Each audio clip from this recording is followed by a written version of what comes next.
Evening. Welcome to Race the Rocket, Episode 2. In this series, we're going to be answering one of those philosophical questions as to whether it's possible in this game to actually outrun a rocket. Now, I've been researching the Reddit forums and I actually have the answer already, but I'd like to show you guys by the end of the series whether it is actually indeed possible to outrun a rocket. While doing this whole process, we're going to be documenting the building of a massive base.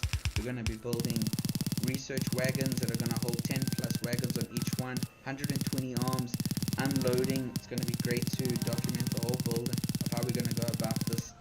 I've seen on the Reddit forums a whole lot of certain ideas of massive bases that have come out. No one puts it down from the beginning to the end how they get there. They just show off their grand mosaic at the end of how they put this all together. So I'm going to be putting it together piece by piece as I go along. This week I've noticed, and I've gone to the Reddit forums, and I see Sky Shrimp. He puts together this interesting depiction of how oil unloading can take place, an oil refinery. So we plan on putting something like that into our base as well. I'm going to drop a link in the bottom. I don't know if we'll be able to incorporate in this episode. It's only episode 2 and we're still quite a way off from getting our oil into the base. But just to recap on last week, we spent the first episode starting our base. A little bit of everything has been built at present. We've also started our research wheel. On our research wheel, it's receiving red and green potions as of present. And this episode, we hope to go forward and put our defenses around the base as well as add black potions to the research wheel. Like any responsible owner, I plan on defending my property. And to do that, I've decided to employ a conveyor belt system around my base. Unique? No, everybody does this. But I'm going to make mine a little bit bigger just to start off things. As any Factorio player will tell you, we'll quickly exceed the amount of space that we take it, but for now it'll be fine. It's just going to take a little bit of a while to set up, so I've decided to time lapse a little bit of clips with me running around the base, dropping down hundreds of arms and machine gun turrets, as well as a little bit of bullets floating around there and there. At this point of the game, I'd already started having alien creeps attacking my base, so this was all taking place on the east side of my base, so there's more than likely going to be some turrets there that have got thousands of kills, while there's going to be other turrets that have never fired a single shell. These other turrets they're just going to be sitting there murdering the whole of the alien population, while this other turret is brand spanking new. Any pawn shop would have bought it for a fraction of the price, but that's not to detract from the fact that it would have been brand new and not done a single thing.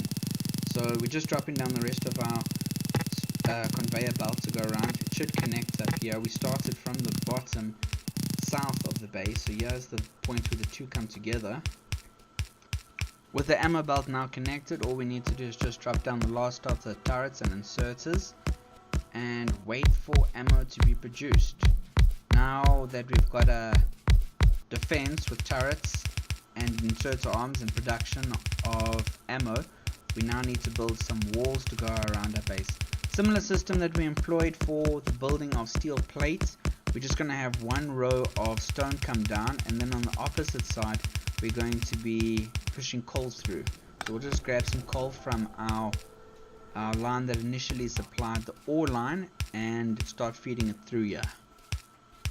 Insert is going to be placing rocks in now so that we can start getting our brick parts together, building up our walls so that we can take back the natives' land for ourselves because they damaged my inserters at the top. Got our exiting conveyor belts. It'll take everything down to our assembly buildings to start getting wall built. You don't need many assembly buildings. 2 of them will suffice. You'll find we probably won't be able to keep up with them. The last thing that we need to do now is just go and place the wall down.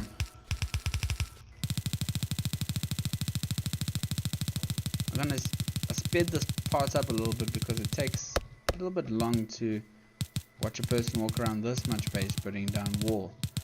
But we'll put it all down. Unlike the current president of America, we'll do it immediately.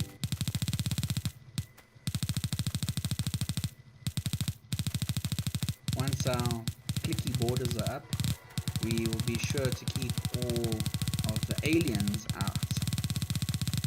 That sounds horrible, but it's what we will be doing.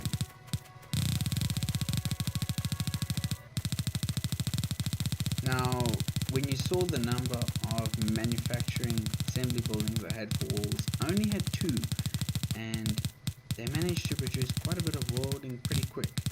If you can see from my turrets at the top there and from the side, aliens are hitting us quite a bit right now, so these walls will just stop them from hitting the walls straight up and allow our turrets to survive a little bit longer. Now, as important as having defense to shoot off the aliens, probably less important but very helpful, is the ability to see what's going on around a base. Just going to extend the iron plate line over here, but not to make iron plate for the rest of the factory. We're going to just take the iron plate that comes off this line over here and use it to make iron beams. So right now this is not a massive ratio of how much we're putting into what we're going to get out, but just to start getting iron beams out. Obviously all of this is going to be used to assist us in making black potions at the end. This is just one of the little intermediate products that you need to get to make all the hundreds of other little intermediate products in this game. Going to send down some copper over here to make our red ammunition, one of the ingredients for black potions, and we're going to stop yellow ammo from entering into the ammo circuit around the factory and start cycling it out and swapping it out for red ammo. So it's going to start circling around now. As soon as all of the turrets are filled up with red ammo, they will just circulate all the way around back, and we can use the surplus to make black potions. Upgrading our yellow belts now to change it all over to red belts, and upgrading our yellow underground belts for red belts.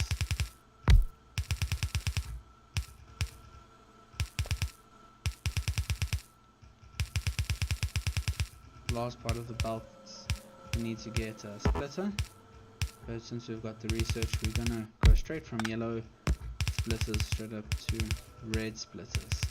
Everything seems to be pretty close.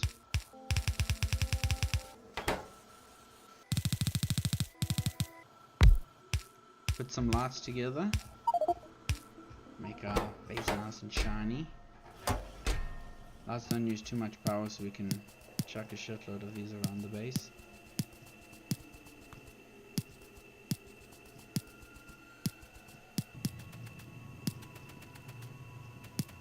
Did you know that you've been working with the base for long when you start putting down light bulbs on the one side of the map, and by the time you get around to the other side of the map, laying down those light bulbs, they start to turn on. So, but this doesn't really mean much in this game. The area that we've occupied to build our starting base, it seems big now, but it will vastly exceed this at one point. This ring that's running around here, this wall will probably just vanish because it's going to be an obstacle every single time we have to leave the base, so we'll end up just getting rid of large chunks or sections of it. The turrets I want to leave behind though. I think it looks cool every single time you run back past different phases of your base that you've got the defenses that were left behind.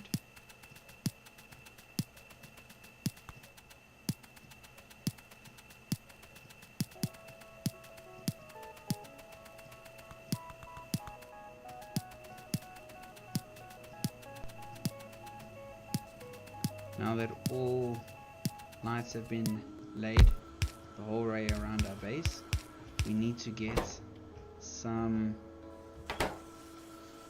radar towers so that we can start seeing what falls outside into the fog of war. Turning around our red ammunition over here now so that we can start cycling out the red ammo and start making some black potions, putting grenades onto that same line. This will be our black potion production facility now.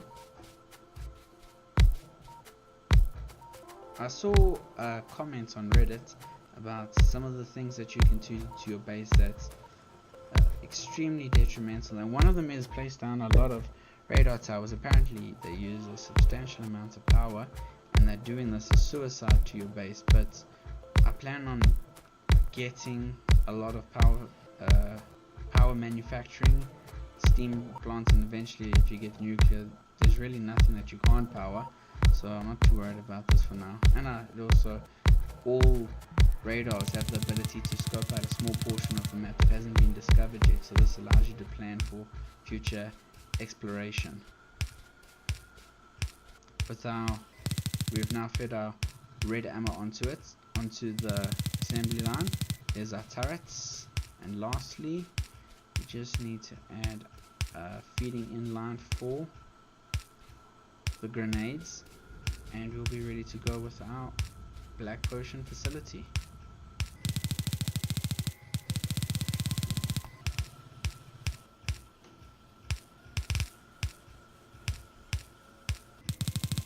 All ingredients added, facilities on. All we need to do now is send all of our black potions off to our research wheel, and military research will be taking place. Alright, that's it for this week's episode of Racing the Rocket. I will upload the next one next week. Sanibunani.